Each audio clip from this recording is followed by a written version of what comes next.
Día 299 de la lectura bíblica en un año. Miremos lo que el Señor tiene para nosotros el día de hoy. Evangelio según San Lucas, capítulo 6. Aconteció en un día de reposo que pasando Jesús por los sembrados, sus discípulos arrancaban espigas y comían, restregándolas con las manos. Y algunos de los fariseos les dijeron: ¿Por qué hacéis lo que no es lícito hacer en los días del reposo? Respondiendo Jesús les dijo: ¿Ni aun esto habéis leído, lo que hizo David cuando tuvo hambre él y los que con él estaban, cómo entró en la casa de Dios y tomó los panes de la proposición, de los cuales no es lícito comer, sino solo a los sacerdotes, y comió, y dio también a los que estaban con él? Y les decía: el Hijo del Hombre es Señor aún del día del reposo. Aconteció también en otro día del reposo que él entró en la sinagoga y enseñaba, y estaba allí un hombre que tenía seca la mano derecha. Y le acechaban los escribas y los fariseos para ver si en el día del reposo lo sanaría, a fin de hallar de qué acusarle. Mas él conocía los pensamientos de ellos, y dijo al hombre que tenía la mano seca: levántate y ponte en medio. Y él, levantándose, se puso en pie. Entonces Jesús les dijo: os preguntaré una cosa. ¿Es lícito en día del reposo hacer bien o hacer mal? ¿Salvar la vida o quitarla? Y mirándolos a todos alrededor, dijo al hombre: extiende tu mano. Y él lo hizo así, y su mano fue restaurada. Y ellos se llenaron de furor y hablaban entre sí qué podrían hacer contra Jesús. En aquellos días él fue al monte a orar y pasó la noche orando a Dios. Y cuando era de día, llamó a sus discípulos y escogió a 12 de ellos, a los cuales también llamó apóstoles: a Simón, a quien también llamó Pedro, a Andrés su hermano, Jacobo y Juan, Felipe y Bartolomé, Mateo, Tomás, Jacobo, hijo de Alfeo, Simón llamado Celote, Judas, hermano de Jacobo, y Judas Iscariote, que llegó a ser el traidor. Y descendió con ellos y se detuvo en un lugar llano, en compañía de sus discípulos y de una gran multitud de gente de toda Judea, de Jerusalén y de la costa de Tiro y de Sidón, que había venido para oírle y para ser sanados de sus enfermedades. Y los que habían sido atormentados de espíritus inmundos eran sanados, y toda la gente procuraba tocarle, porque poder salía de él y sanaba a todos. Y alzando los ojos hacia sus discípulos, decía: bienaventurados vosotros los pobres, porque vuestro es el reino de Dios. Bienaventurados los que ahora tenéis hambre, porque seréis saciados. Bienaventurados los que ahora lloráis, porque reiréis. Bienaventurados seréis cuando los hombres os aborrezcan y cuando os aparten de sí y os vituperen y desechen vuestro nombre como malo por causa del Hijo del Hombre. Gozaos en aquel día y alegraos, porque he aquí vuestro galardón es grande en los cielos, porque así hacían sus padres con los profetas.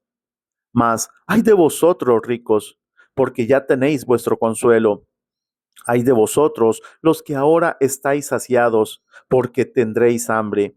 Ay de vosotros, los que ahora reís, porque lamentaréis y lloraréis. Ay de vosotros, cuando todos los hombres hablen bien de vosotros, porque así hacían sus padres con los falsos profetas. Pero a vosotros, los que oís, os digo: amad a vuestros enemigos, haced bien a los que os aborrecen, bendecid a los que os maldicen y orad por los que os calumnian. Al que te hiera en una mejilla, preséntale también la otra, y al que te quite la capa, ni aun la túnica le niegues. A cualquiera que te pida, dale, y al que tome lo que es tuyo, no pidas que te lo devuelva. Y como queréis que hagan los hombres con vosotros, así también haced vosotros con ellos. Porque si amáis a los que os aman, ¿qué mérito tenéis? Porque también los pecadores aman a los que los aman. Y si hacéis bien a los que os hacen bien, ¿qué mérito tenéis? Porque también los pecadores hacen lo mismo. Y si prestáis a aquellos de quienes esperáis recibir, ¿qué mérito tenéis? Porque también los pecadores prestan a los pecadores para recibir otro tanto. Amad, pues, a vuestros enemigos y haced bien y prestad, no esperando de ello nada, y será vuestro galardón grande, y seréis hijos del Altísimo, porque Él es benigno para con los ingratos y malos. Sed, pues misericordiosos, como también vuestro Padre es misericordioso. No juzguéis y no seréis juzgados. No condenéis y no seréis condenados. Perdonad y seréis perdonados. Dad y se os dará. Medida buena, apretada, remecida y rebosando darán en vuestro regazo. Porque con la misma medida con que medís, os volverán a medir. Y les decía una parábola. ¿Acaso puede un ciego guiar a otro ciego? ¿No caerán ambos en el hoyo? El discípulo no es superior a su maestro, mas todo el que fuere perfeccionado será como su maestro. Porque, ¿por qué miras la paja que está en el ojo de tu hermano y no echas de ver la viga que está en tu propio ojo? ¿O cómo puedes decir a tu hermano, hermano, déjame sacar la paja que está en tu ojo, no mirando tú la viga que está en el ojo tuyo? Hipócrita, saca primero la viga de tu propio ojo, y entonces verás bien para sacar la paja que está en el ojo de tu hermano. No es buen árbol el que da malos frutos, ni árbol malo el que da buen fruto, porque cada árbol se conoce por su fruto, pues no se cosechan higos de los espinos, ni de las zarzas se vendimian uvas. El hombre bueno del buen tesoro de su corazón saca lo bueno, y el hombre malo del mal tesoro de su corazón saca lo malo, porque de la abundancia del corazón habla la boca. ¿Por qué me llamáis Señor, Señor, y no hacéis lo que yo digo? Todo aquel que viene a mí y oye mis palabras y las hace, os indicaré a quién es semejante. Semejante es al hombre que al edificar una casa cavó y ahondó y puso el fundamento sobre la roca. Y cuando vino una inundación, el río dio con ímpetu contra aquella casa, pero no la pudo mover, porque estaba fundada sobre la roca. Mas el que oyó y no hizo, semejante es al hombre que edificó su casa sobre tierra, sin fundamento, contra la cual el río dio con ímpetu, y luego cayó, y fue grande la ruina de aquella casa. Evangelio según San Lucas, capítulo 7. Después que hubo terminado todas sus palabras, al pueblo que le oía, entró en Capernaum, y el siervo de un centurión, a quien éste quería mucho, estaba enfermo y a punto de morir. Cuando el centurión oyó hablar de Jesús, le envió unos ancianos de los judíos, rogándole que viniese y sanase a su siervo. Y ellos vinieron a Jesús y le rogaron con solicitud, diciéndole: es digno de que le concedas esto, porque ama nuestra nación y nos edificó una sinagoga. Y Jesús fue con ellos. Pero cuando ya no estaban lejos de la casa, el centurión envió a él a unos amigos, diciéndole: Señor, no te molestes, pues no soy digno de que entres bajo mi techo, por lo que ni aun me tuve por digno de venir a ti, pero di la palabra y mi siervo será sano, porque también yo soy hombre puesto bajo autoridad y tengo soldados bajo mis órdenes, y digo a este, ve y va, y al otro, ven y viene, y a mi siervo, haz esto y lo hace. Al oír esto, Jesús se maravilló de él, y volviéndose dijo a la gente que le seguía: os digo que ni aun en Israel he hallado tanta fe. Y al regresar a casa, los que habían sido enviados hallaron sano al siervo que había estado enfermo. Aconteció después que él iba a la ciudad que se llama Naín, e iban con él muchos de sus discípulos y una gran multitud. Cuando llegó cerca de la puerta de la ciudad, he aquí que llevaban a enterrar a un difunto, hijo único de su madre, la cual era viuda, y había con ella mucha gente de la ciudad. Y cuando el Señor la vio, se compadeció de ella, y le dijo: no llores. Y acercándose, tocó el féretro, y los que lo llevaban se detuvieron, y dijo: joven, a ti te digo, levántate.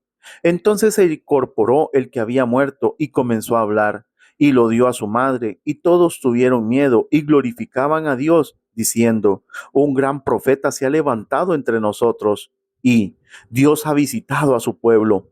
Y se extendió la fama de él por toda Judea y por toda la región de alrededor. Los discípulos de Juan le dieron las nuevas de todas estas cosas, y llamó Juan a dos de sus discípulos, y los envió a Jesús para preguntarle: ¿eres tú el que había de venir, o esperaremos a otro? Cuando pues los hombres vinieron a él, dijeron: Juan el Bautista nos ha enviado a ti para preguntarte: ¿eres tú el que había de venir, o esperaremos a otro? En esa misma hora sanó a muchos de enfermedades y plagas y de espíritus malos, y a muchos ciegos les dio la vista. Y respondiendo Jesús les dijo: Id, haced saber a Juan lo que habéis visto y oído. Los ciegos ven, los cojos andan, los leprosos son limpiados, los sordos oyen, los muertos son resucitados, y a los pobres es anunciado el evangelio. Y bienaventurado es aquel que no halle tropiezo en mí. Cuando se fueron los mensajeros de Juan, comenzó a decir de Juan a la gente: ¿Qué salisteis a ver al desierto? ¿Una caña sacudida por el viento? Mas, ¿qué salisteis a ver? ¿A un hombre cubierto de vestiduras delicadas? He aquí los que tienen vestidura preciosa y viven en deleites, en los palacios de los reyes están. Mas, ¿qué salisteis a ver? ¿A un profeta? Sí, os digo, y más que profeta. Este es de quien está escrito: He aquí, envío mi mensajero delante de tu faz, el cual preparará tu camino delante de ti. Os digo que entre los nacidos de mujeres no hay mayor profeta que Juan el Bautista, pero el más pequeño en el reino de Dios es mayor que él. Y todo el pueblo y los publicanos, cuando lo oyeron, justificaron a Dios, bautizándose en el bautismo de Juan. Mas los fariseos y los intérpretes de la ley desecharon los designios de Dios respecto de sí mismos, no siendo bautizados por Juan. Y dijo el Señor: ¿A qué pues compararé los hombres de esta generación? ¿Y a qué son semejantes? Semejantes son a los muchachos sentados en la plaza, que dan voces unos a otros y dicen: Os tocamos flauta y no bailasteis, os endechamos y no llorasteis. ¿Por qué vino Juan el Bautista, que ni comía pan ni bebía vino, y decís: demonio tiene? Vino el Hijo del Hombre, que come y bebe, y decís: este es un hombre comilón y bebedor de vino, amigo de publicanos y de pecadores. Mas la sabiduría es justificada por todos sus hijos. Uno de los fariseos rogó a Jesús que comiese con él, y habiendo entrado en casa del fariseo, se sentó a la mesa. Entonces una mujer de la ciudad, que era pecadora, al saber que Jesús estaba a la mesa en casa del fariseo, trajo un frasco de alabastro con perfume, y estando detrás de él, a sus pies, llorando, comenzó a regar con lágrimas sus pies, y los enjugaba con sus cabellos, y besaba sus pies, y los ungía con el perfume. Cuando vio esto el fariseo que le había convidado, dijo para sí: si fuera profeta, conocería quién y qué clase de mujer es la que le toca, que es pecadora. Entonces, respondiendo Jesús, le dijo: Simón, una cosa tengo que decirte. Y él le dijo: Di, maestro. Un acreedor tenía dos deudores. El uno le debía 500 denarios y el otro 50. Y no teniendo ellos con qué pagar, perdonó a ambos. Di, pues, ¿cuál de ellos le amará más? Respondiendo Simón, dijo: pienso que aquel a quien perdonó más. Y él le dijo: rectamente has juzgado. Y vuelto a la mujer, dijo a Simón: ¿ves esta mujer? Entré en tu casa y no me diste agua para mis pies, mas ésta ha regado mis pies con lágrimas y los ha enjugado con sus cabellos. No me diste beso, mas ésta, desde que entré, no ha cesado de besar mis pies. No ungiste mi cabeza con aceite, mas ésta ha ungido con perfume mis pies. Por lo cual te digo que sus muchos pecados le son perdonados, porque amó mucho. Mas aquel a quien se le perdona poco, poco ama. Y a ella le dijo: tus pecados te son perdonados. Y los que estaban juntamente sentados a la mesa comenzaron a decir entre sí: ¿quién es este que también perdona pecados? Pero él dijo a la mujer: tu fe te ha salvado, ve en paz.